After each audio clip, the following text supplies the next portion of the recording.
Okay, thank you all for joining us. My name is Summershine All Day, and we have our new show that is called Vegan Demon Slaying, or Vegan Demon Slayers with Kimmy and Santos Bonacci, and I'm just going to let them take it away. Thanks, Summer. No problem. Hello, Santos. How are you, Kimmy? I'm very well. How are you? Very, very well. Thank you. And very excited about this subject. Two things that I would love to elaborate on and wouldn't want to talk about anything else other than good diet, which is the vegan diet for good health, and and to slay demons, which are erroneous service to self concepts, entities, beings, and creatures. So thanks for joining me. Yeah, I'm really happy to do this, and yeah, I'm really happy to join you, and let's do this. So I want to know, Absolutely.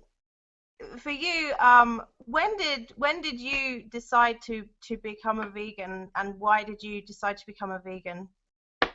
Well, I've struggled actually with vegan. I've been vegetarian for 8 years, and I've been vegan on and off because, strictly speaking, I've got a tea here, an infusion, and I have honey in it, right? Oh, so, yeah, okay. That is so annoying to me. I mean, I totally get it, but just my own opinion, that used to really annoy me, but continue.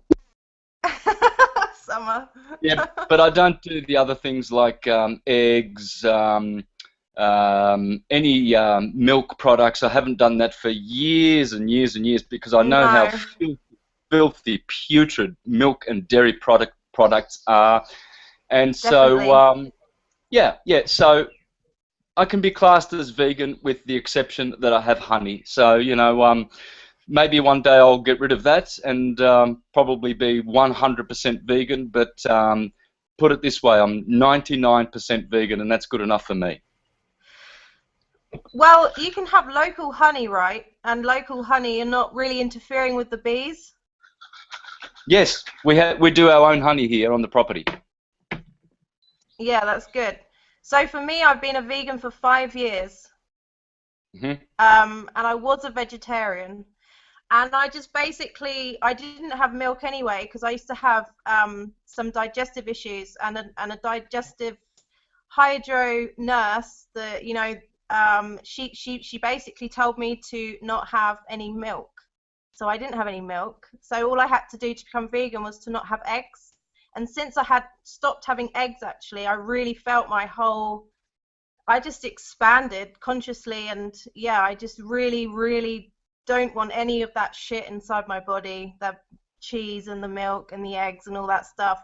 It's really got a low vibration, and today that's why I think I've been drawn to, you know, all these people online who are, you know, who are talking about this. And I think people need to realize what they're putting in their bodies and the negative effects and the backlog of effects that this is actually having on their body and their mental state of mind and their mood.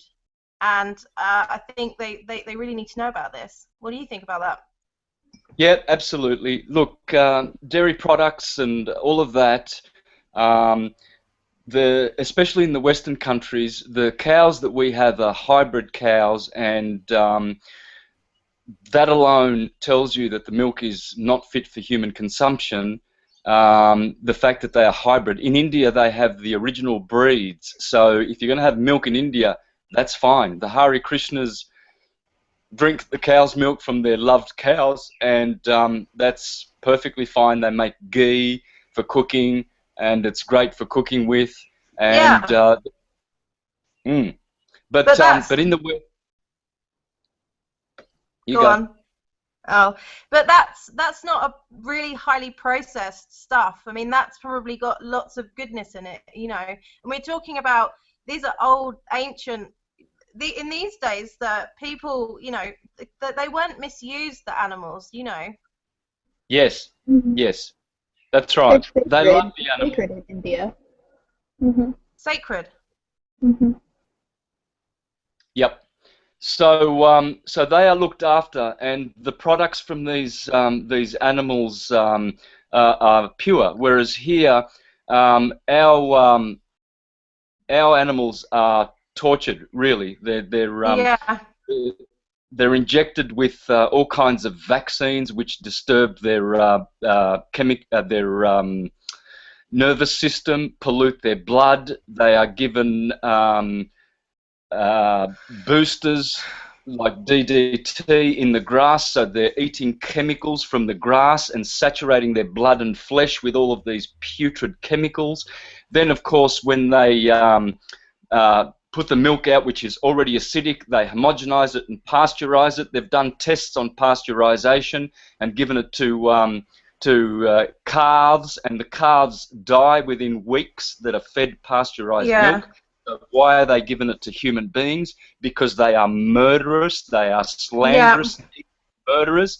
And besides that, the cows that we eat from the supermarkets and everything like that, they have been tortured. They have been brutalized. The fear that these animals undergo before they are being killed, it is not worth even smelling the meat. And then on top of that, the butchers chemicals and preservatives on it to keep it nice and red, because the moment you cut the head off an animal, that flesh is putrefying. It's not living, it is dead.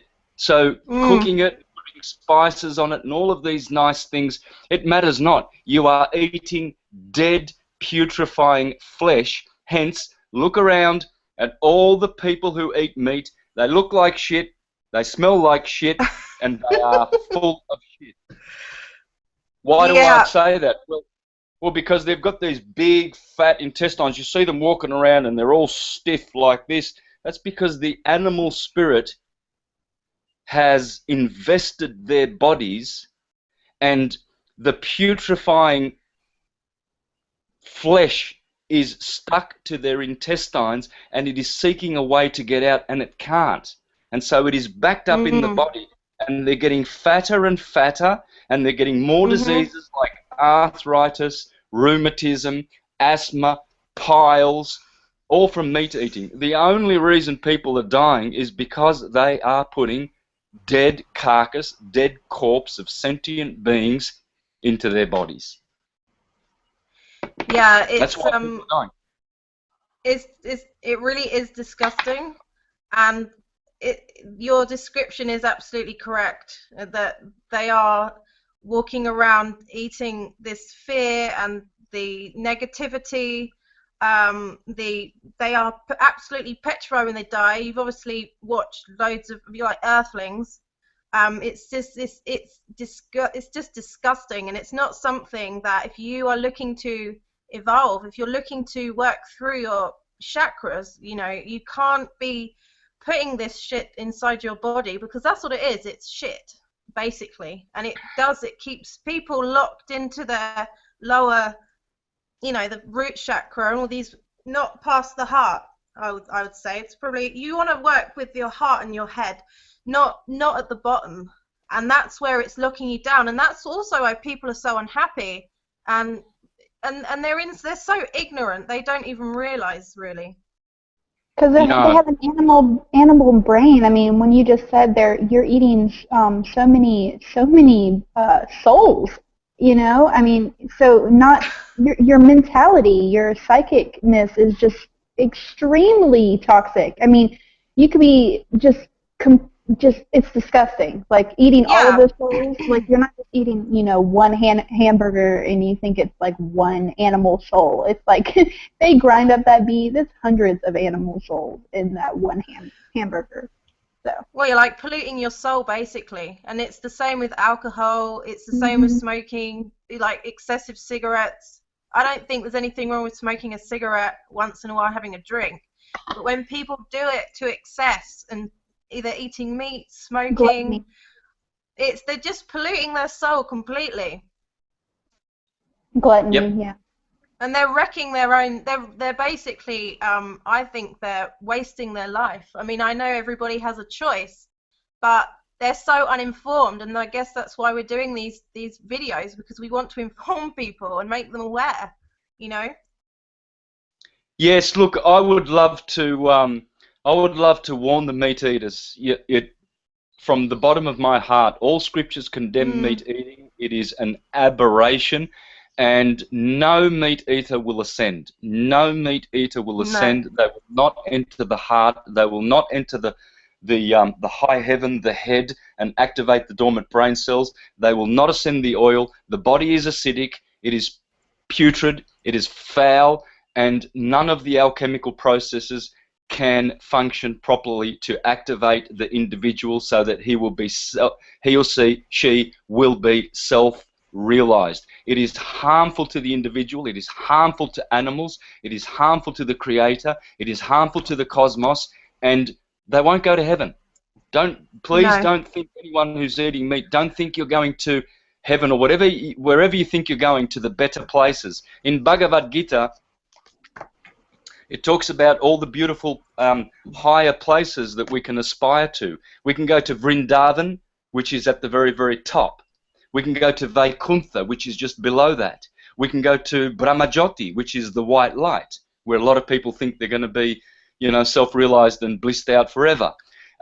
You can go to the void. You can go to the nil and all of these places. Well, you will definitely go to the void if you are a meat eater. And the void is not a place where you want to go. Neither is the white light. And meat eaters will be. They will absolutely be condemned. They will not ascend and go to any decent place. Here is how Bhagavad Gita explains it. Here is a picture of where they say that all meat eaters will reincarnate as the animals that they eat and will be slaughtered by the animals and eaten by the animals that they eat. Here it says, animal killers do not know that in the future the animal will have a body suitable to kill them. That is the law of nature. So what I'm saying is I'm urging all meat eaters to rethink this disgusting habit. It's putrid, it is a habit. Yeah. It's addictions. Yeah. It's traditions as well. It's because they have it at Christmas time. You know, the turkey or Thanksgiving. Or the Australians with their lamb, where they had a new ad or something for the lamb, and because everybody's so programmed, they think they have to live out these programs and these traditions, and if they're not, like, they're a bad person. And thou shalt not kill. I mean, we should talk about Christians. I mean, they don't exactly teach people to not eat meat, do they? In the church. So people are really they're just lost. They don't know that this is happening to them, that they're not going to ascend, even if they're going to church every Sunday, That's right. Crazy. The churches are involved in this because the churches are so degraded and so lying that they teach people these demonic practices of eating the rotten corpses of sentient beings called animals who don't have speech. They have voice, but they don't have speech. Therefore, since they cannot intelligibly understand the screams of animals when they are being slaughtered, and have a look at the word slaughter, by the way, they like to use these nice clinical, cool, calming words to sort of downgrade their crimes. Slaughter, when you take the S off slaughter, you're left with laughter. And the universe is laughing at you because it's not slaughter, it is murder. Murder. You are murderous. Whoever you are, whether you eat a prawn, a chicken wing, a pig's bum, you're bacon and eggs for breakfast, that's all you're eating, pig's bums. And you are what you eat. So you eat pig's bums, you are a swine ass. And so I don't accept this word slaughter, killing and everything. Murder. You are murderous. No, it's murder. Absolutely. Even if you're not the one that does it by your own hands. I mean, you're too much of a coward or too lazy to go do it yourself, because I guarantee you, if you had to be the one to go out there and get that blood on your hands, you would really rethink your life. So. Yeah. But because they see it all in supermarkets. It's like, ooh. And the supermarkets do such a good job at making it. I mean, they do convenient offers on meat, and then the meat doesn't always go, and it's all at the front of the store. I don't know what it's like in the US and Australia, but all the meat is at the front of the store, and it's like what they're trying to say, these supermarkets, is it's a necessity, it's essential. You know. Yep. So as for these people who are so clever that they downgrade their crimes by clever use of sophisticated words which, you know, alleviate their guilt, because if you think about it, you're a carcass cruncher. You're biting into death and absorbing death into your body, polluting the bloodstream, polluting the mind with animal consciousness. How can you ascend if you have animal parts in your body? You're floating around in your brain. You can't. Blood flowing. Yeah. You cannot. And how can you be? No. See, I say to people, some people write to me and say, "Oh, can I trust this guy who is teaching the truth and so forth?" I say to them, just ask one question: do they eat meat? Anyone out there who's calling themselves a truther, who is eating meat, they are not truthers. They are half-truthers. In other words, they are liars. Yeah. You can only trust a vegetarian. You cannot trust a meat eater. They are liars. All meat eaters are liars. Nothing but lies come from their mouths. So for all the truthers out there that eat meat and you think you're a truther, you are a buffoon, a murderer, and you're not ascending, you're not teaching truth, you're teaching a crock of shit. Get off, shut your gob, go out and do 7 years of vegetarian before you even come back to the internet and talk any truth at all, you barbecuing, carcass-crunching idiot morons. Sorry to be so brutal, but it's your life that's at risk, not mine. And besides, have a look at how ugly meat eaters look. Don't they just look ugly? Only vegans look good. They're good-looking people. The humanity comes out of their eyes. Their eyes glow with human love, and their heart shines through their eyes. It really does. And that's actually, Santos, I've noticed that about vegans and people who are enlightened, is that they really have beautiful, big, shiny eyes, and they look hydrated. Their skin looks well hydrated. They just look, and their hair shines. It's because they're not eating death. They're not eating this negative energy. So they're full of love and beautiful energies, and you can tell straight away when somebody's like that. I certainly can, from quite far away, actually. The purity of the soul inside shines through the body, and it can turn anybody from, like, I guess you could, if you're going to rate somebody, from like a 5 to like a 9, just because the inner beauty, you know, it just takes over the entire being. It does, and people in the street, they turn and look at you because you're so vibrant, because you've got so much beautiful life in you. You know, you've got so much light in your cells. Your cells are not coated in death and horrible, putrid stuff, you know. Yeah, you can see them from miles away, vegans. They're just good-looking. The humanity's coming through. It comes through the pores of the skin, and you can just tell that they are settled and they're not murderers anymore. You will never, ever see a vegetarian in any of the mercenary armies of Blackwater and Halliburton and all of these killing organizations in the world today. None of those guys out there in the wars today are vegetarian, guys. None of them. Not a one. No, there's never been one vegetarian join an army in history, period. Because killing begets killing. Murdering begets murdering. And if we're going to stop murdering in our wars, we have to stop murdering in our homes. Why is it that we are so goddamn stupid that we can butcher cows and pigs and stuff them in our fridges when we've got pets like dogs and cats? We spend thousands of dollars fixing their little, you know, oh, my cat's, I've got to take him to the vet, $1,000 bill. Why, this is what I say to meat eaters, why don't you get your dog, get a nice sharp knife, grab it by the ears, slice its head off, slice parts of its body, put it on the barbecue, and invite your friends over and have some dog. Why don't you? go and have some dog, because that's what Bhagavad Gita calls meat eaters. There's only one name for them: dog eaters. Now, I don't like that word because I think dogs are so loyal and so beautiful. I like to call them swine eaters. In fact, in all my work, meat eaters are just swine eaters because they act like swine. And even that, I mean, pigs are beautiful animals, but just to get the point across, dog eater, swine eater, it's just not worth it. You will perish in perdition, probably for all of eternity, just for this gross, murderous, disgusting, vile habit. When we have plenty of fruits, there's bananas to no end, apples, nuts, seeds, vegetables, fruits. You can stuff yourself like a glutton with all the good things that the earth has to provide. Avocados. I was just about to say the same thing. Yes. Avocados are amazing. I love them.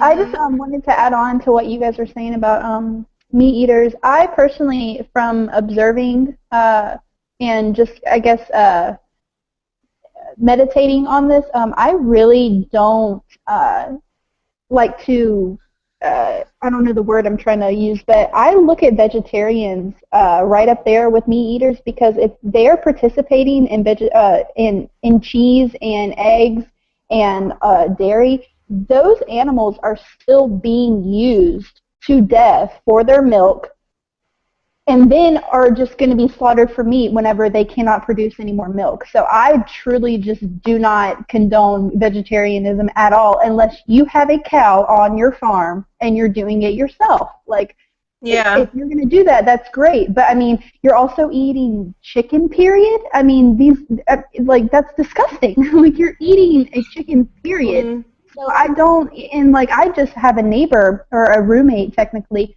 who is just living off of cheese and milk, and it just, you can tell he's no different than a meat eater mentally to me. Like, it just shows completely. So that was just my take on that. Well, chickens don't actually lay that many eggs, and if you look, like when they're like in battery farms, they make them produce loads of eggs. And if you go to any chicken in nature and try and take one of their eggs, they get really agitated by you, like they try and attack you. And I've experienced that. I've gone to a farm. Yeah. So basically, when they say I got them from the next door neighbor, they're still stealing their eggs. They're still taking their babies, because those eggs would have turned into chicks. They do not like that. I've experienced that, because this was whenever I was trying vegetarian. Well, I was vegetarian, but I was eating eggs, and that was the only thing I would eat. I didn't eat cheese or milk. I never liked milk. I didn't really like cheese that much. And so I went to a friend's farm, and he's like, "Yeah, I have a bunch of eggs," and that hen was so pissed, and I just felt really guilty. I mean, I felt really bad for doing that. Yeah. Because they feel that they feel it, you know. That's their babies, you know, and so many people would go, "Oh, but they're just animals." I can't stand people that have that attitude. I can't stand it. Yeah. Well, Kimmy, girls, I'm going to in time. I'm going to be reading from all the great philosophers and all the great transcendental books, showing that you cannot use that reasoning. You cannot say, "Oh, they're just animals." No, if you say that, that shows great stupidity and unconsciousness, because animals are intelligent, and they have feelings, and they have love, and they have reason, and they are even logical. Animals they have all the attributes that humans have, except for that two-way consciousness, self-conscious aspect, which make humans special. But apart from that, they are our brothers, and we should not ever put any burdens on any animals whatsoever, nor should we be stealing their products unless those animals, as they do in India, are loved and they have an excess of, say, milk or something like that. That is acceptable in the scriptures. That's the only reason why I have honey, because I know that it is acceptable to be able to get from the abundance of what the animals produce. This is a provision, you see, because the Creator does not give us things. The Creator provides things. Yeah. And so it's up to us to be intelligent enough to take a small portion of what is provided. This is what agriculture and big business has failed to understand. They steal everything from the cows. So, for instance, here in Australia, the cows are artificially inseminated so that they always have calves, so that they will always constantly have milk. Right. And these cows die at a quarter of their lifespan because they are always constantly making babies and producing milk, and they are murdered. So in our Western, very, very clever culture, we actually take everything from the cow. You know, I mean, what don't humans eat? They eat the heart of the cow. They have the bones and give it to their dogs. They eat the testicles, or they have bull's testicles in their restaurant. So how clever. Cuisine. And they eat, what? And they eat, it's so bad. It is insanity. So yeah, this is where the scriptures allow us to share with the animals in giving them and taking some of the things that they provide, as long as you do not, you always take a 10th part. You do not take 9/10 or 10/10 as they do in our greedy, corporate, capitalistic, business mentality culture that we have. This is pure insanity, and you wonder why the world is in such a mess. It all starts with the way we treat animals. We have to forgive the animals and turn around and love the animals. It's our relationship towards anything in our surroundings. I think not just animals. It's plants and the trees, and the way we recognize them as not separate to us, but if you know, they are us, actually. If you want, really what I think is that they're actually part of us. And if we're killing them and we're hurting them, I mean, like Santos is saying about cows, like you're saying, Santos, about cows and what they use for cows. They use everything for cows. Leather, milk, everything. Yeah, everything. And they're going to get some, you know, they're going to get their comeback, I'm sure.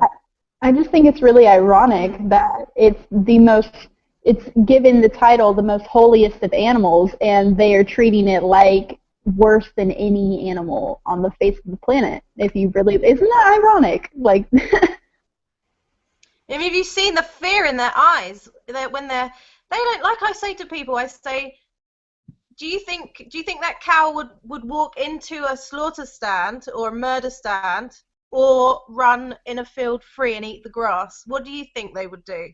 And it's a simple question, and it basically answers itself. But people have all these ideas that, oh, it's a cow, you know, it's just a cow. It's ridiculous.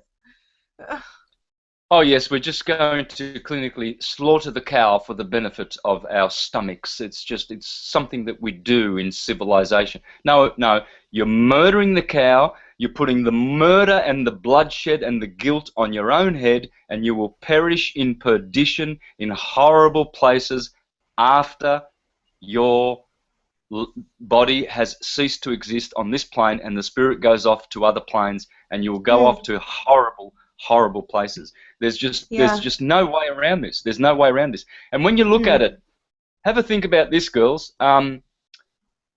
Here we are, putting animals in cages and fences and giving them all sorts of shitty food so that, you know, we can fatten them up. You know, in France, the geese there, they have a hose attached to their mouths constantly from the moment they're born, and they're pumped with food so that they can be really fat, and so that their livers will expand to the size of a watermelon, so that the French can have pâté.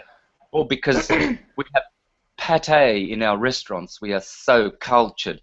Well, yeah, this is nothing but disgusting. And then people wonder, oh, and they hate the controllers that are parasiting off us, and we're paying taxes all the time, and we're paying all kinds of rates and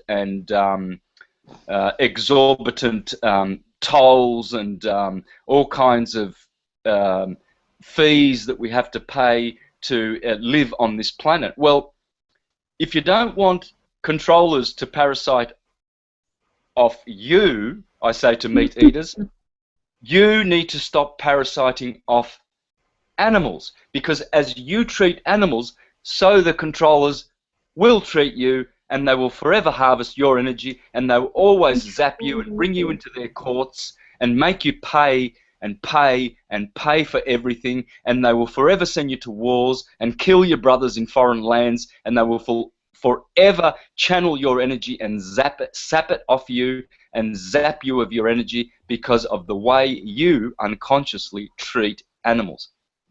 That's a great point, Santos. Oh my God. My dad is always complaining about all of the taxes he has to pay as a small business owner. He's just always griping and complaining. And you just put that together for me completely. I'm just like, yeah, well, why don't you put down the beef jerky? Why don't you stop eating bacon? Why don't you do this, you know? Nobody wants to have that responsibility and take back their mind. Like, think about it. Yeah, I urge people to reclaim their minds. Have a human mind. The moment you put any flesh of an animal in your beautiful human body, you will pollute your mind. And this is what is polluting people, so that they cannot see, they cannot think. Their eyes are half open, and their mind is only partially working, and their body is polluted and acidic. Let me share with you one of the greatest writers of all time, Ovid, from 2,000 years ago. Caesar Augustus, he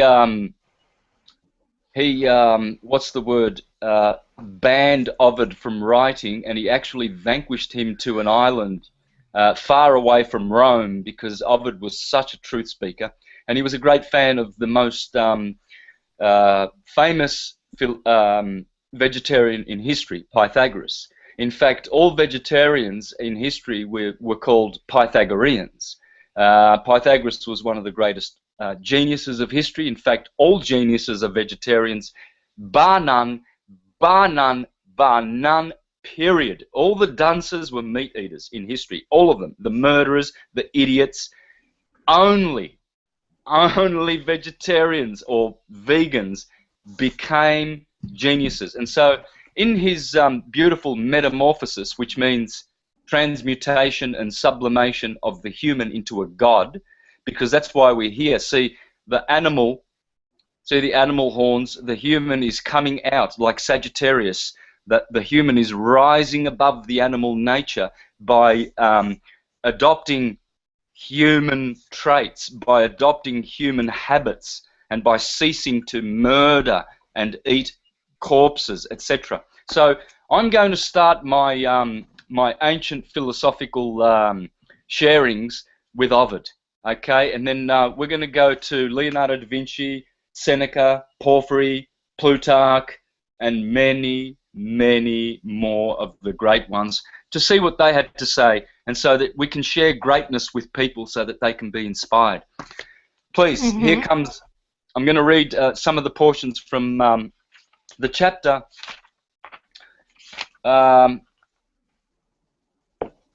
book 15, dealing with Pythagoras. Okay, so here we go.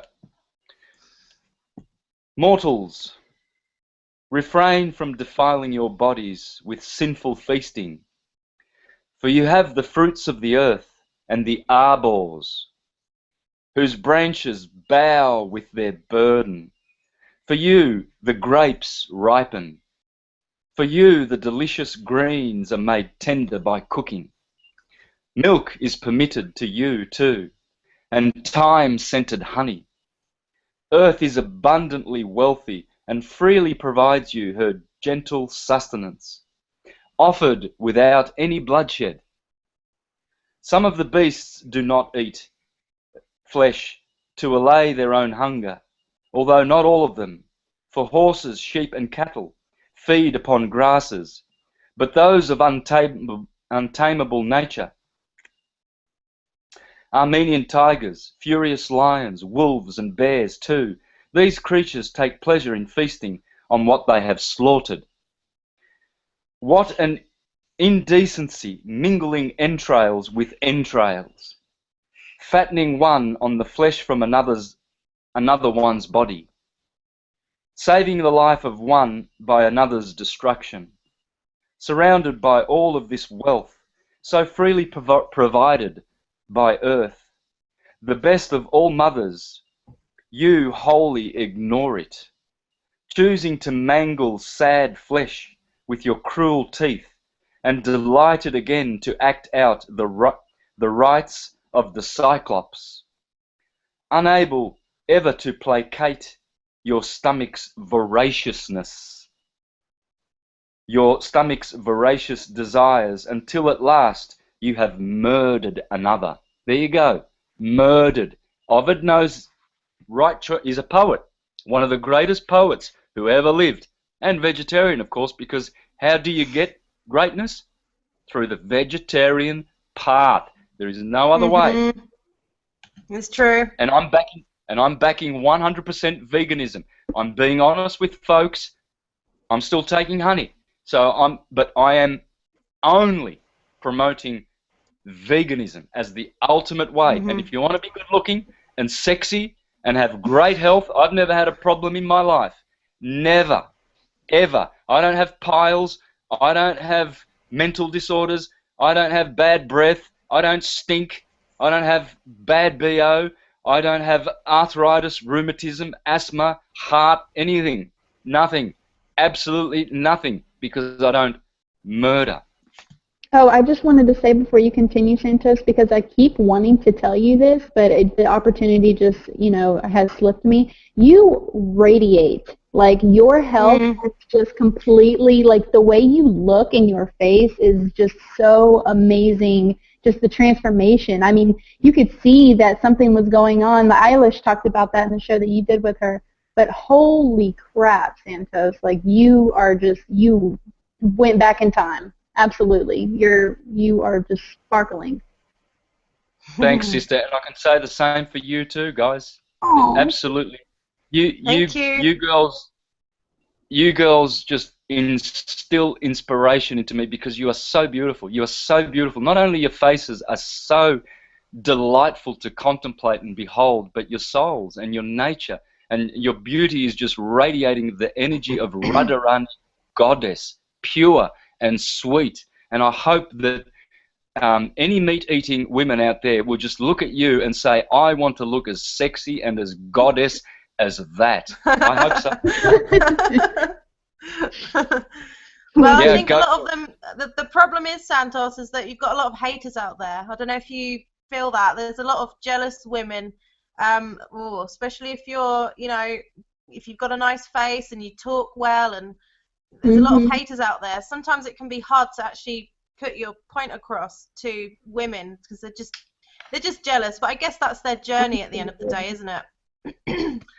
Yeah, look, I had to struggle with my health, even though when I was a vegetarian, I was not looking good a few years back. And people would say, oh, you need to eat meat. You look, you look like you're suffering with malnutrition. And I was suffering with malnutrition. And the reason why was because I had tapeworms in me.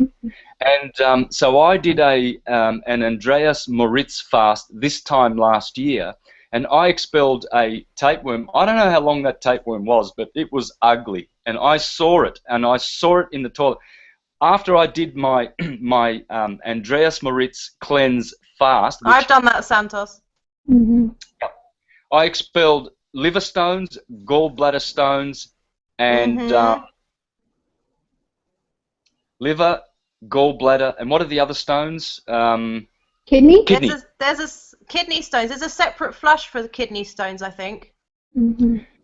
Yeah, well, I did that, and I'm so happy now, because I have all the answers for all of those naysayers who would look at me and say, well, you're underweight, you don't look good, and I did not look good. I looked like death on legs, and I was wondering why. And when I started making presentations in 2010, on the holy science and astrology and astrotheology and syncretism. I was wondering, how am I going to do this without putting my ugly face on the screen, because I don't look good and I'm promoting veganism and people are just going to be put off by it. But I knew that there was only one way to do that. I had to put my face on my products so that people could see that what you see is what you get, honesty and truth. And I did that, and I did that knowing very, very well that unconscious, half-cocked, half-witted, jealous type people who justifying the murder of animals were going to attack me and say, well, you don't look good. And this is what they do. They look and they look. You see, what they do is they commit the fallacy of judging a fish by how well it can climb a tree. Never judge a fish by how well it can climb a tree, because they can't climb trees. So if you look at a vegan and that vegan is malnourished, don't blame it on the veganism.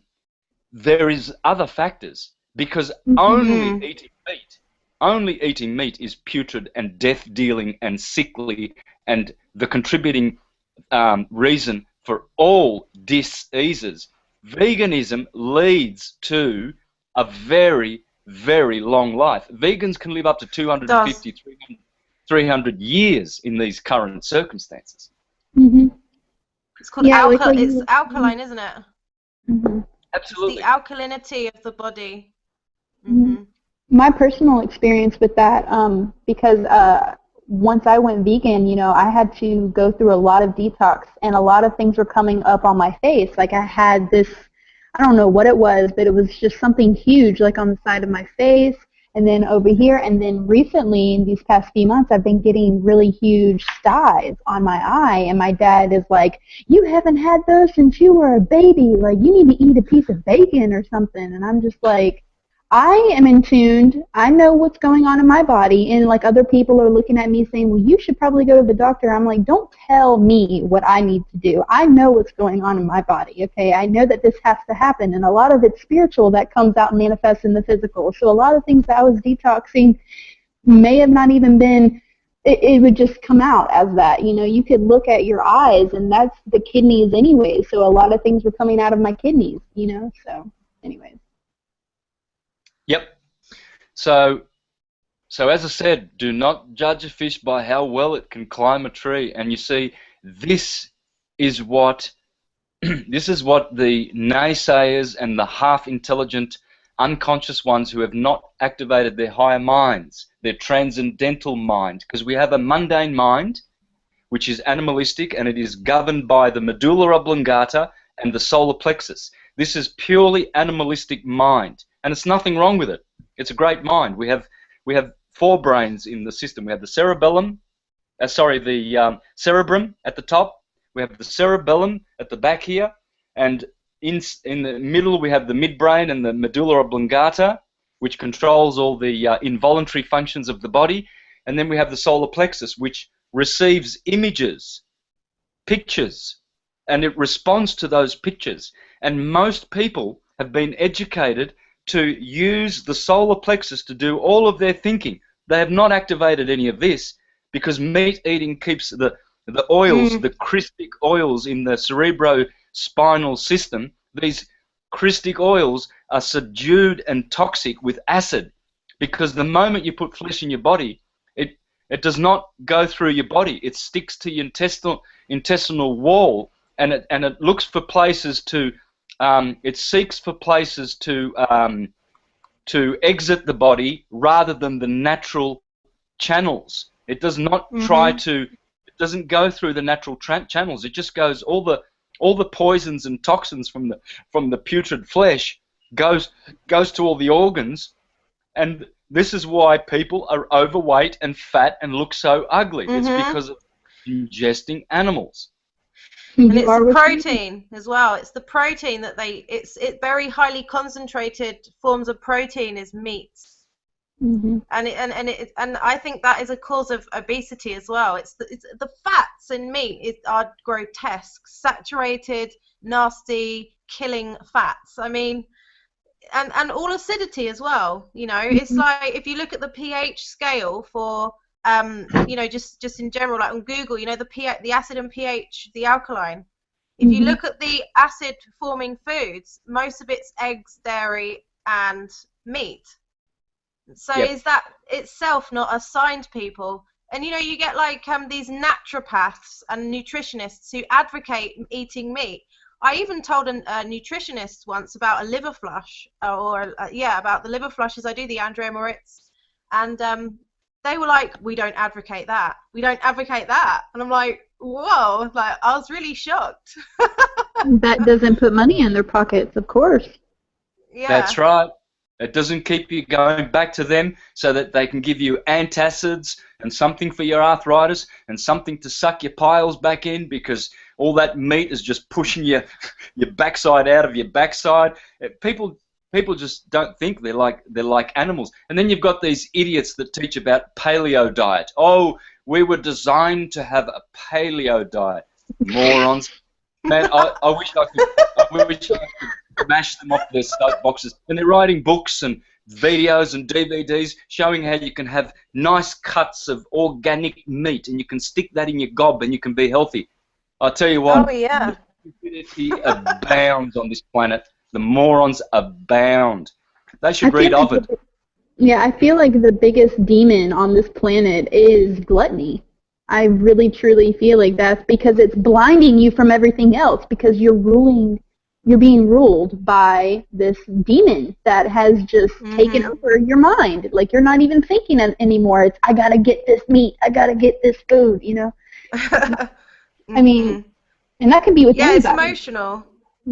It's kind of, you know, when people feel low emotions like anger and sadness, and like they need to feel comfort, they use those lower energies through meat, so it kind of matches their vibration, so they're constantly addicted to those lower vibrational foods.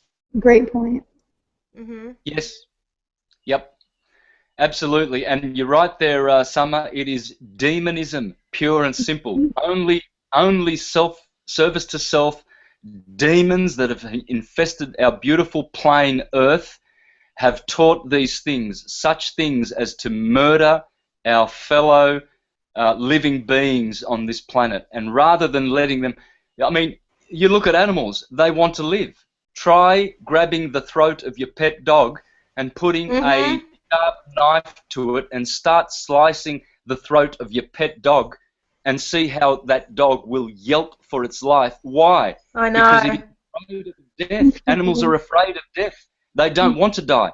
They want to live. Yeah, they don't want to die. And they have a purpose. And their purpose is to be born, live their life, die of old age, and experience everything that that animal was supposed to experience. It was not intended to be intervened by a human being to snap its life from it and to take it just because its stomach desired to devour that stink corpse. This is what about it is. And what about people that say they say, well, if we don't eat all the animals, then where are all the animals going to go? I mean, that's ridiculous. Well, isn't it funny that nature knows how to replicate its own kinds? If elephants replicated at the rate of mosquitoes and flies, we would be overrun by elephants. But nature does not allow that. No, and that's right. Cows, if cows weren't artificially inseminated and forced to produce and reproduce, they would probably just have one calf a lifetime, and they would know how to replicate so as that their kind would be balanced on the earth. Nature is balanced. It always seeks that balance. And it knows all of its kinds in balance. Therefore, we have billions and billions of flies, but we only have thousands and thousands of tigers. Parasitic versus homeostasis. I mean, you have something that is in complete homeostasis, does not commit any murderous acts, and we have more of those, and they're bigger. And then we have, well, we have less of those, but they're huge. They're an elephant compared to a mosquito, but you have, like you just said, billions of mosquitoes, but they're parasitic. So we'll have more of those, but they're smaller. They tend to be smaller. It's just that balance. Yep. And so just apply a little bit of intelligence, I say to people. Do you have intelligence? Do you know what that is? Do you have your own mind? Are you in control of your mind? If you have your own intelligence and think things through from woe to go. See, people start thinking and then they go, oh, that hurts. Oh, my God. And then they stop thinking. And so they never think things through. I always say, if you want syncretism, if you want wisdom, if you want intelligence, you have to think things through till the end. All of my syncretism. Like pay attention. Pay attention. Pay attention. Absolutely. Yeah. So let me continue on, dear sisters, because Ovid is godlike, as we all are. Once we realize the true path that we should be walking. So he goes on to say, again, under the 15th chapter of Pythagoras, the most famous vegetarian of history. In fact, you can exchange the word vegetarianism for Pythagorean. This is how great the man was. And Plato was a vegetarian, Porphyry, Plutarch, Iamblichus, all the greats, all of them, every single one of them, as you will learn in these shows that we are going to do, because on every show that we're going to do on vegan demon slaying, we are going to bring out the wisdom from the ancients and to show how murdering of animals and eating their dead corpses is an aberration, nothing short of a disgusting aberration. And anyone who delights in eating meat should condemn themselves and just absolutely isolate them from the rest of humanity as demon worshippers. All meat eaters are demon worshippers. Whether they know it or not, I don't care. That's what they are, and their destiny shall be with the demons. And we know where the demons are going. They're not going to any nice place. But they need their protein, Santos. They need their protein. Oh, yes, protein. Well, I'll advise them to check out the work of Dr. Sebi, S-E-B-I, Dr. Sebi, and the work of Dr. Robert Young. Please, just go to one of Dr. Robert Young's videos, and he explains that protein is a crock of shit. You cannot get it from animals. You cannot get it from animals. And iron, you can't get iron from animals. It's the wrong isotope. It's the isotope that you can make buildings with and steel sheds. So what are you doing? You're putting iron that is the same as the iron for buildings into your body. It's the wrong isotope. You can't ingest it. Cannot get any benefit whatsoever from animal eating. All you do is you bulk up and get fat with putrid acidity, and you may look good for a short time. You see, meat eaters, they say, oh, we look better than the vegetarians. The vegetarians are skinny, but I'm nice and bulked up. Yeah, you're bulked up with acidic, putrid, vile toxins, and it looks good now because your body's swelled up, and it's only temporary. You will die of cancer and heart disease at 30, 40, 50, 60, but you won't make 150 like a vegan will. Absolutely not. And the quality of life, and the quality of life will be pure shit. You'll have headaches, you'll have piles, and all of those things that everybody's got. Everybody I know that eats meat, they've all got diseases, and they've got 40 of them. They haven't got one. And they take all these pills one after another. Oh, this one's for me piles, this one's for me BO, and this one's for me stench, and this is for me stupidity, and this is for me asthma. How do you get all that shit? They need to do liver flushes. Liver flushes. It's all about liver flushes. And I've noticed it's also just like conforming to society. It's like, oh, well, I'm this, like my grandma uses this excuse all the time. Well, I'm just getting old. You know, she just accepts it as she's getting old. It's just like, that's a horrible way to live just because it's acceptable in society. You know, it's acceptable to feed these, like the demon, the gluttony demon, so it's enforced in all the commercials. I mean, good God, like one out of 3 commercials is enforcing this gluttonous meat-eating behavior, and it's like they're all feeding into this demon that's just gonna eat them alive and kill them. Yeah, and then you see all these shows. The older generation have a lot of limiting beliefs. Programming, yep. Yeah, because they're blockheads and they haven't made any progress intellectually, intelligently, mentally, or spiritually. None whatsoever. In fact, they're going backwards. When you go down the street, have you noticed how many people? Have you noticed how many people? They walk like this, you know, or they're walking like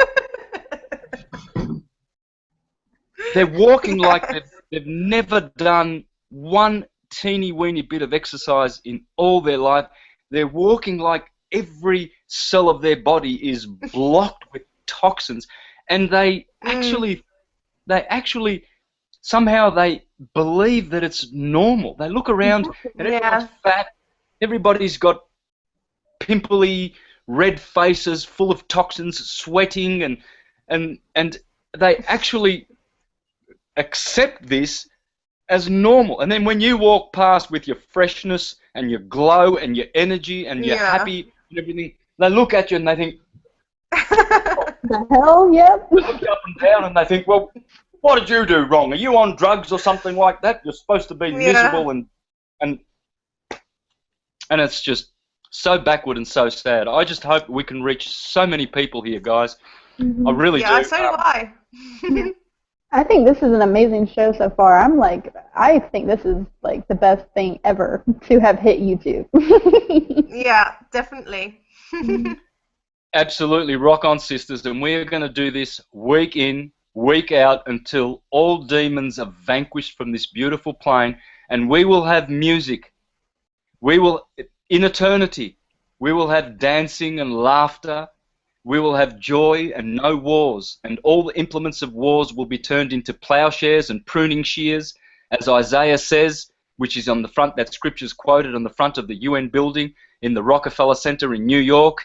Yeah, they quote it, they put it in your face, but behind your back, that they are the ones who are funding war, the Rothschilds and the Rockefellers, #1 families of death and demon worship on this planet. But we will have our music, guys. We will have our parties. We will have our joy and our good food, and we will have our respect of the Creator, because all of these teachings are teachings that violate the intelligence of the Creator. Because we are intelligent, and intelligence begets intelligence. So the source of intelligence must come from somewhere. There's no Big Bang, there's no evolution, there's no globe, there's no gravity, there's no relativity. These are all demon teachings that will be vanquished once the individual stops eating meat, because then their minds will be clear enough to think. And I'm hunching that most of the people who understand this are vegan or vegetarian at least. Once you actually understand it and you feel it in your heart, that's it. You've completely changed your life forever. Experiencing it for yourself.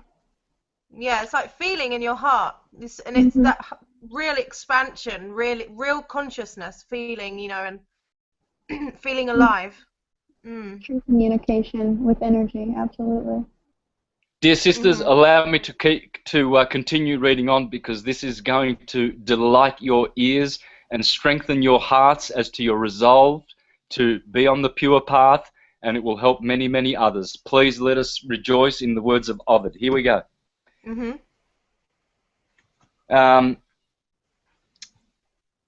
That time long since past, which we now refer to as golden, was blessed in the fruit of its trees and in its wild herbs, and in the absence of blood smeared on men's faces. In that time the birds flew through the air without danger. The fearless rabbit went wandering over the meadows, and the fish was not brought to the hook by its credulous nature. All lived without ambushes. None had to fear of deception, and peace was everywhere. But after that bringer of trouble, whoever he was, who envied the lion his dinner, had crammed his greedy gut with the flesh from a body. He led us down the wrong path, for it may be that iron was first stained with the warm blood of the heart of the butchered.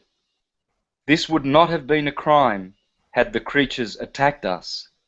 For I say that any such beasts may be rightfully murdered, but those that we must destroy should never be eaten.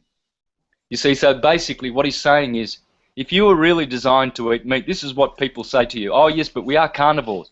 No, we are not. We are absolutely not carnivore. Because if we were carnivore, I would be able to go out into the paddock over there, and I would be able to jump on a cow, and with my own teeth and with my own nails, I should be able to gouge into that carcass and bite and kill that cow with my own teeth and my own hands without implements, knives, guns, rifles, all sorts of mincing machines, cooking machines.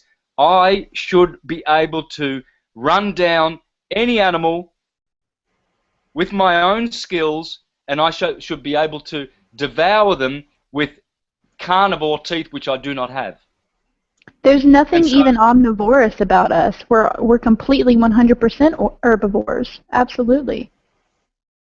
Absolutely. And we don't even have the stomach acid for raw meat as well. But the human body is just so amazing, and it will adapt to any situation that you give it. But that does not mean you should go out and eat meat. Yeah, it doesn't mean that at all. Stupid. Yep. Continuing on, dear sisters. And I'm doing pretty well. I don't need me little glasses there. Have you noticed? No. Plenty of light. Okay. Crimes even greater emerged from that one. The sow is thought to have merited death as a ritual victim because she uprooted new crops with her snout, thus depriving farmers of hope for the year. The goat was led to the altar to pay with his life for the sin of devouring Bacchus. These two then died for offences that they had committed. But what did you ever do, sheep, to merit your murder? There you go. Thank you, Ovid. Thank you, Ovid. It is murder, not slaughter and laughter. Murder. Meat eaters are murderers. What happens to murderers? Check your Bible, check Bhagavad Gita, check the Quran. Murderers will not inherit God's kingdom. Period.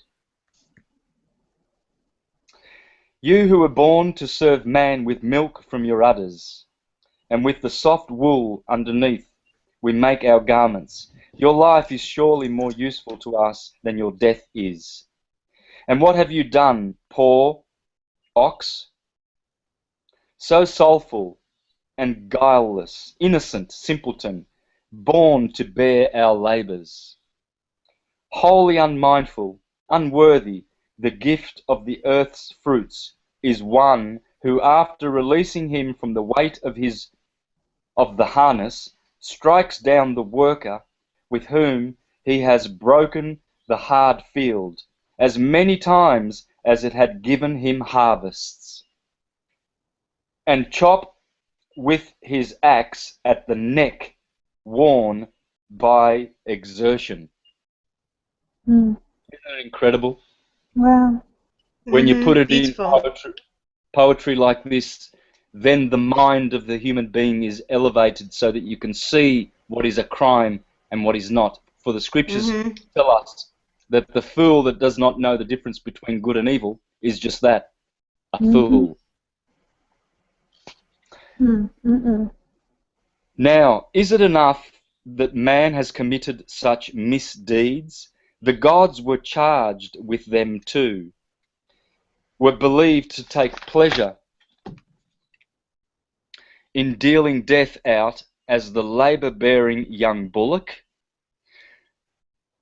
Since that which makes him so pleasing is what will most harm him, a victim distinguished in figure and quite without blemish, his horns gilded, trailing bright ribbons, is led to the altar, where he, without comprehending them, listens to prayers and observes the barley he helped to cultivate, sprinkled between his horns, perhaps even sees in the basin, held under his head by the priest, the knife blade reflected a moment before his blood is pulled into the water. At once they tear out the guts from the still living creature and scrutinize them in search of some heavenly purpose. So great is the human hunger to eat what is forbidden. You mortals will dare even to feed upon this? Don't you do it. I beg you, pay close attention to my admonition. And when you devour the flesh of your fresh butchered cattle, taste it and know you are eating your labour's companion. A God is directing my speech. I will speak as inspired, revealing, as though I were Delphi, the secrets of heaven, disclosing mysteries known but to the illuminated. I will sing of great issues, never before now uncovered by earlier thinkers and hidden until the present. For it delights me to travel up into the heavens, delights me to leave the earth's insipid abode, and riding on clouds, mount to the capable shoulders of Atlas, where I can look down on those wandering mortals, lacking in reason, anxious and fearful of dying. So in other words, he's saying, once you elevate your mind to the human heroic mind, you will never be anxious and fearful of dying, and because of murdering animals and the results of murdering animals. That was beautiful. So I've just got just a little bit more. And so, at the risk of repeating myself, I exhort you, lest your devotion be vanquished by the greed of your bellies. Stop this expulsion of slaughter of spirits like you. Thus, practice of feeding one creature on blood from another. This practice of feeding one creature from the blood of another. And since I am already embarked upon this great sea, have given full sails to the wind, hear me out. Nothing endures in this world. The whole of it flows, and all is formed with a changing appearance. Even these passes, constant in motion, no different from a great river. For neither a river nor a transitory hour is able to stand still, but just as each wave is driven ahead by another, urged on from behind, and urging the next wave before it is an unbroken sequence, so the times flee, and at the same time they follow, and always are new. For what has just been is no longer, and what has not been will presently come into being, and every moment's occupation is a renewal. So basically he is admonishing us to see the transitory nature of things, and that we do not need to feast on the blood of animals. We have plenty of great foods and fruits and vegetables and nuts and seeds, which are our true food. And how beautiful are fruit and vegetables? And how abundant, you know? There's Yeah. I think there was something I saw on the internet. It was like 70,000 different varieties. Like 70,000, and you want to go kill an animal? Like, really? Come on now. Yeah. So many nutrients. And why do we filter our nutrients through animals? That's another thing, isn't it? Mm-hmm. Yep. Yeah, it's quite strange. It's quite bizarre, and to a good proper vegetarian or vegan, it is sickening. It is truly, truly sickening that we can do such things, and we will never have peace. We won't have music or dancing or rejoicing until such time as we stop murdering and abusing animals. That is my prophecy. That is the truth. It is absolute truth. And as for these idiots who say there is no truth, you know, what makes me so sick is to hear truthers, swine eaters, and demon worshippers, and when they come back and say there is no truth, where do these idiots come from? That's about as stupid as atheism.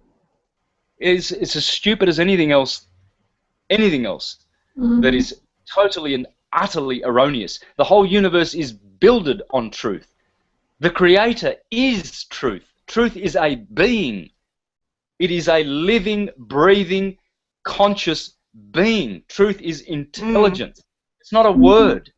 There is no truth. What a bunch of dunce morons that we have become. It's so sad. It is so sad. And these people call themselves truthers.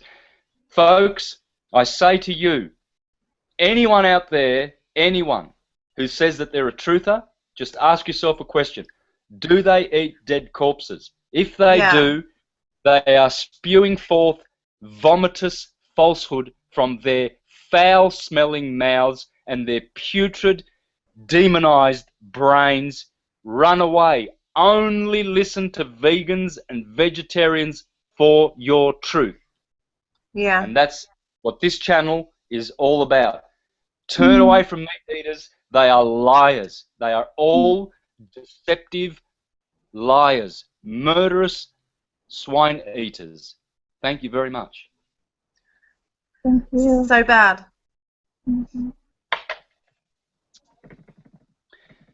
I hope we can inspire them all to become vegan. I really, really do. Because it really is needed. Really, really is needed.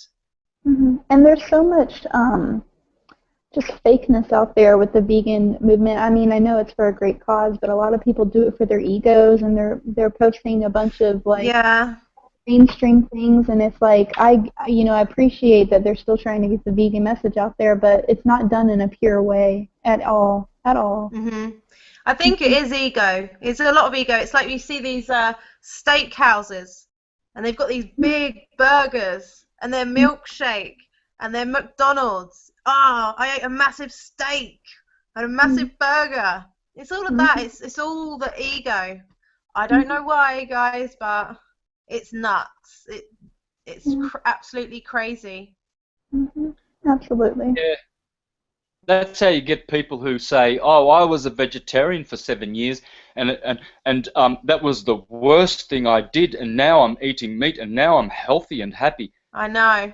Retarded morons par excellence. And one of those is a guy in California who thinks he's a truther called Jan Irvin. He actually interviews other demon-worshipping swine eaters on his radio show, and I've heard him personally. I've heard him say, "Oh yes, I was a vegetarian for 7 years. The worst thing I ever did. Now I enjoy having bacon and eggs for breakfast. That sizzling bacon, and I love. It's so crispy." What a retard! You know what, folks? Unsubscribe from his radio channel. Make him go broke so that he can shut the F up. He is a stone motherless, dumb as dog poo, ignoramus. No meat eater tells any truth, period. Period. They can't tell truth. Their minds are deranged. They are deranged idiots. It's true. What about these people that when you tell them you're a vegan, and they basically tell you what they've been eating the day before. I mean, Yeah, an ego trip, it's just, absolutely. there's people that do that to me, and I'm like, all right, they're trying to like provoke a reaction out of me, but I just it's it's your choice. I can't make you be a vegan, but why do they do that? I don't really Mhm. get it. Like, obviously I think they feel threatened because obviously we look really healthy and we look vibrant and we look obviously we've got a bit of knowledge. I think they feel so threatened that they Oh just yeah, go all out. Yeah, and the, the they have to tell us what they've been eating, like loads of pork. Yeah, oh, great. that's what Well, you meant. I thought you were talking about the vegans that are like, I ate this yesterday. No, absolutely, those are just demons no, inside trying to I attack mean the you. non-vegans. Yeah, Yeah, like they're for sure non-vegans do demons. it, and they tell you how much pork they ate. Mhm. They're fucking assholes. Excuse me. Yeah, basically. They're disgusting, vile pieces of crap. I mean, can't they Yeah. just look in the mirror and see the wrinkly, pasty, cheesy-looking face that they have from all of the... You are what you eat. Yeah, If you are you what you eat a eat. pig, yeah, if you eat a pig's bum, well then, what are you? Because you've Mhm. eaten a pig's bum, so you are what? A pig's bum. Pig's You're bum. a pig's bum. You're a pig's ass, man. That's Mhm. what you are. You can So see.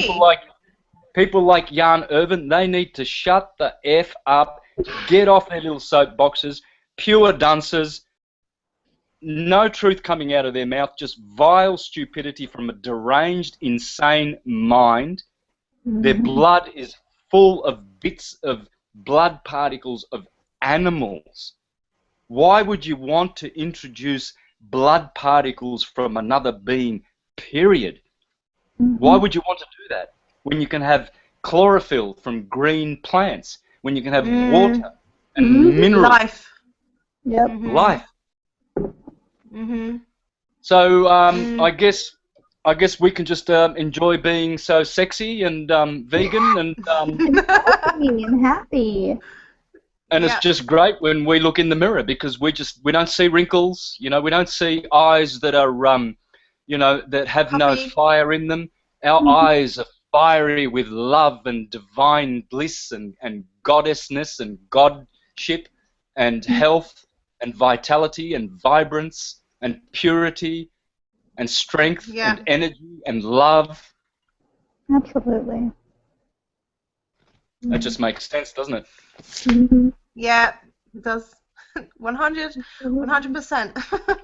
100%, guys. 100. Mhm. This has been such a treat. I am just so happy that we had this show, and I'm really grateful for both of you for your insights, and I'm excited for more to come. And I guess on that note, did you want to read more, or how long did you want to keep this going? Well, it's up to you. Want to. I always see shows as going for 2 hours. A nice time for me. We started about Absolutely. an hour and 20 minutes ago. That depends on you girls. Are you happy with just say an hour and a half, or do you want to go the full 2 hours? I'm cool with whatever. What about you? I don't Same. mind. I'm really happy to be here, so I don't mind. Same. Exactly. Mhm. Mhm. All right. Well, look, let's do another 10 minutes then, eh? Okay. Yeah. We'll make these 1.5 hours, Mhm. and probably because the more concise and precise they are, the better. And Mhm. this is the message of all messages. There's only one way forward, and that is to stop abusing animals. As Mhm. we treat animals, we will be treated by our controllers. So every day you eat an animal, you will be eaten, your energy will be parasited, you will be harvested, you will go to jail, you will have to pay taxes, exorbitant taxes, you will have an overlord, you will have some demon controlling you because you are a demon treating inferior life forms Mhm. as a demon. They're not inferior. Animals are Yeah. superior, if anything. Yeah. Universal law. It's in every commandment known to any religion. Do unto others as you would want done unto you. And until people get that and stop making these excuses, oh, thou shalt not kill, but I can go murder this animal and eat it, you know. Thou shalt not do this, that, but, you know. Yeah, okay, look, I'd like to now read from Seneca. Seneca was a vegetarian. He was, he lived just a handful of years after Ovid, and he was actually the philosopher to Nero, the most evil, one of the most evil emperors of Rome. But Augustus, Ovid was exiled by Augustus to an island for preaching all of these good things about vegetarianism and Pythagoreanism or whatever. I made that up. But the ways of the vegetarian Pythagoreans, put it that way. And so he was a great man in the 1st century, and this is what he said. How long shall we weary heaven with petitions for superfluous luxuries, as though we had not at hand here wherewithal to feed ourselves? How long shall we fill our plains with huge cities? How long shall the people slave for us unnecessarily? How long shall countless numbers of ships from every sea bring us provisions for the consumption of a single month? An ox is satisfied with the pasture of an acre or two. One wood suffices for several elephants. Man alone supports himself by the pillage of the whole earth and sea. What? Has nature indeed given us so insatiable a stomach, while she has given us such insignificant bodies? No, it is not the hunger of our stomachs, but insatiable covetousness which costs so much. In the simpler times, and that came from his book called Epistola, book number 1, Epistola. Further on, reading. In the simpler times, there was no need of so large a supernumerary force of medical men, nor of so many surgical instruments, or of so many boxes of drugs. Health was simple, for a simple reason. Many dishes have induced many diseases.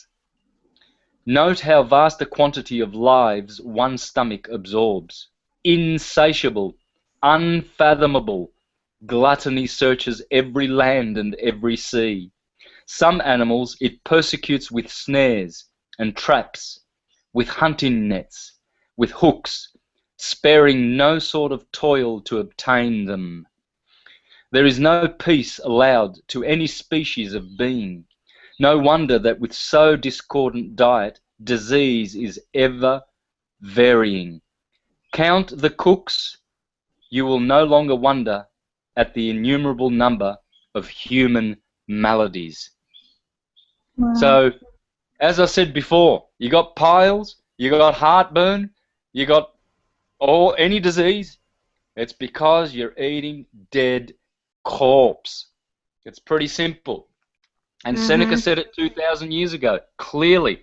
He said clearly, diseases come from dishes of stinking, foul, putrefying flesh. Doesn't matter how much you put condiments on that flesh and to disguise the stench. This is why they have abattoirs outside the suburbs, away from the smell of people, so that people don't get wind of what's going on and the stench of death. And that's why in the restaurants they've got no end of spices and oils and condiments and seasonings to bathe that corpse in, so that you think, oh, isn't it delicious? Because the flesh has texture, you see, with all those condiments, to deceive the mind of the insane crime that you are committing. It's insanity. If these maxims are true, the Pythagorean principles as to abstaining from flesh foster innocence. If ill-founded, they at least teach us frugality. And what loss have you in losing your cruelty? I merely deprive you of the food of lions and vultures. We shall recover our sound reason only if we shall separate ourselves from the herd. The very fact of the approbation of the multitude is a proof of the unsoundness of the opinion or practice. Let us ask what is best, not what is customary. Let us love temperance. Let us be just. Let us refrain from bloodshed. None is so near the gods as he who shows kindness.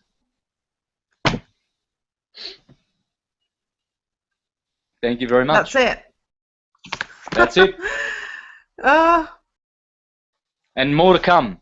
Next week we've got Leonardo da Vinci. Yeah, Next week we've Leonardo got da Vinci. Porky. Yeah. I look All the forward to greats. it, Santos. Yeah. Absolutely. See you then. All right, guys. Thank you very much. Bye. Much love. And we'll Much see you love. next week. Bye. See you next Thank time. you. Bye.